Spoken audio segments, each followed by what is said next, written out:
Our time is a bit tight, but we'll finish it up here quickly. Alrighty. Obviously, I think as you've all heard, we are facing a growing epidemic of adolescent substance abuse, and it isn't just in any one particular nation. I think this is worldwide. And I think nations that are like Turkey have been transshipment points where the drugs have gone through the nation to the higher using nations are now themselves facing the epidemic. Before they were spared. This is what happened, for example, with Mexico. Before, Mexico was a transshipment point. Drugs went through Mexico into the United States. Now you're seeing very significant addiction problems in Mexico as well. So I think it's important to focus on prevention. I also agree, though, it's important to focus on treatment, and I want to make a few comments about treatment. Obviously, when you're talking about either experimentation or abuse, i.e. frequent use, primarily in group settings, primarily using drugs to enjoy oneself, you're really going to deal more either with primary or secondary prevention. When you're now talking about problem abuse, i.e. psychological dependence, unable to function without the drug, and not being able to enjoy without the use of the drug, promising that you're going to quit, depression, anger, irritability, i.e. mood effects, keeping the use secret, or dependence, which involves craving, tolerance, withdrawal symptoms, effects, and neurocognitive effects, and uncontrolled use. Those latter two obviously merit treatment. What we need to recognize, though, with adolescents, and I think even the data from the Istanbul survey pointed to this, is that you cannot separate substance abuse and psychopathology in adolescents. It is very hard to do that. And you need to pursue this by treating comorbidities, both the psychiatric disorder underlying and the substance abuse. Now, sometimes it is a big of a chicken and egg question as to which came first. My answer to that is it's the chicken and the egg, i.e. Substance abuse can lead to psychopathology, psychopathology can lead to substance abuse. It's sometimes almost irrelevant to ask which led to which. Historically, you might be able to trace it, but they're very interrelated. And we have a whole host of psychopathology that contributes to substance abuse and dependence, i.e. ADHD, depression, anxiety disorders. Many youngsters, for example, who abuse cannabis are using it primarily for reduction of anxiety. Bipolar disorder, even. I've seen many people with bipolar disorder trying to manage their mood disturbance primarily through the abuse of substances. Post-traumatic stress disorder, a huge one. Many youngsters who are traumatized, as you mentioned, in the streets, or homeless, or bullied, or abuse in their homes. Many of them are trying to manage severe anxiety and post-traumatic stress disorder symptoms through the abuse and even dependence of substances. And Dr. Luke mentioned eating disorders, even psychosis. Again, with schizophrenia, the biggest problem we've got right now in treating schizophrenia is not the treatment of schizophrenia itself, with due respect to my colleagues who are working on major pharmacology.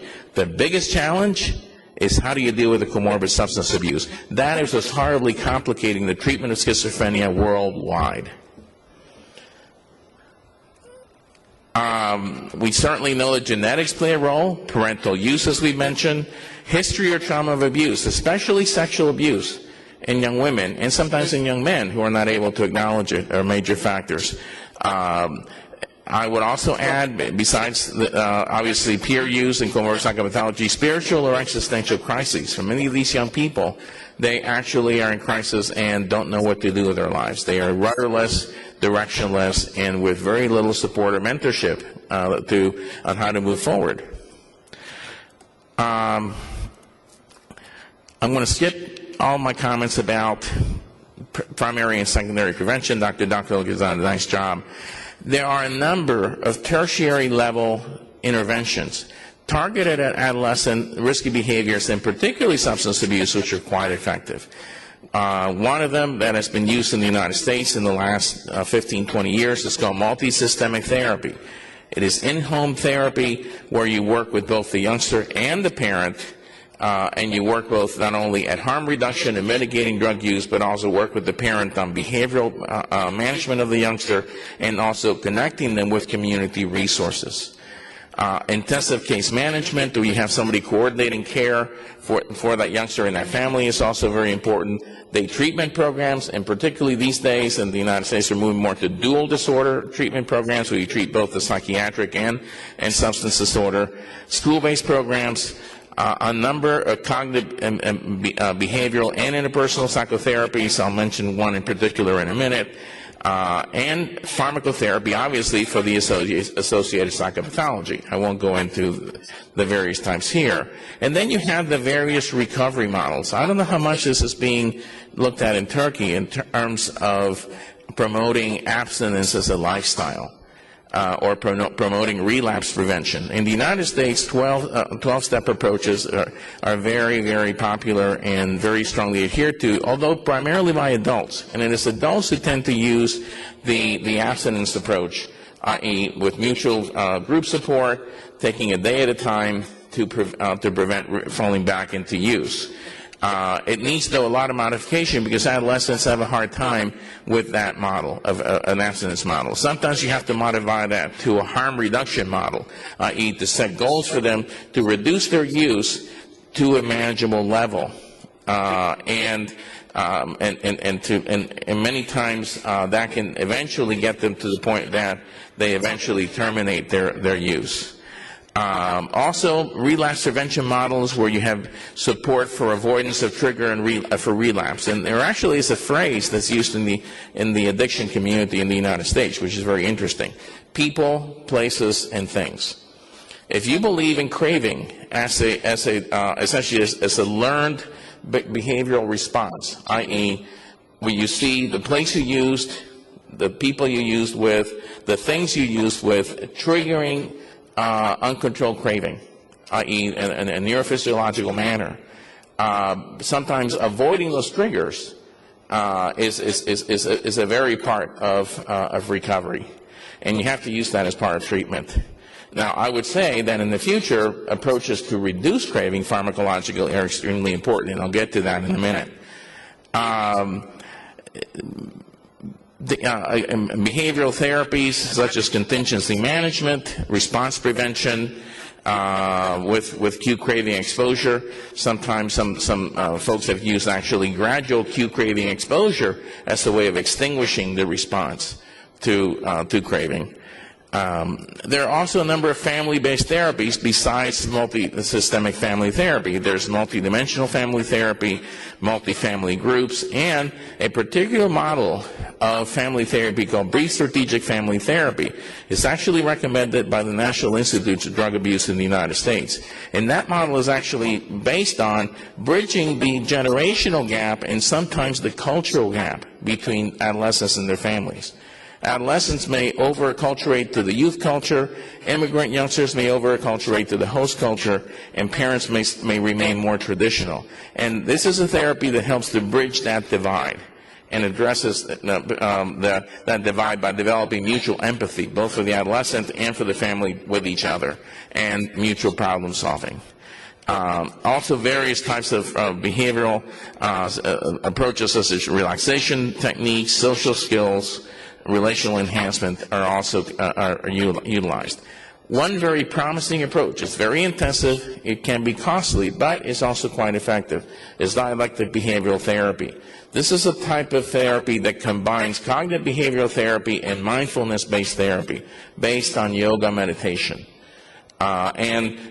People are involved both in skills training groups where they learn the various emotional regulation techniques as well as mindfulness, and work in individual and group therapy, and also work in dialectics, i.e. validation of their problem while at the same time addressing dissonance between their view and the view of other people. This is an approach that was developed by a psychologist named Marshall Linehan, and it's actually been shown to be effective with people with borderline personality disorder, with actually bipolar disorder, eating disorders, and substance abuse. And it's also people with self-injurious behaviors. And in fact, it treats substance abuse as a self-injurious behavior. In terms of pharmacotherapy for substance abuse itself, bupropion for craving reduction has some benefit, and it certainly has the literature. Varenicline also has been shown to be valuable in craving reduction. However, you have to be careful with the mood or psychosis risk.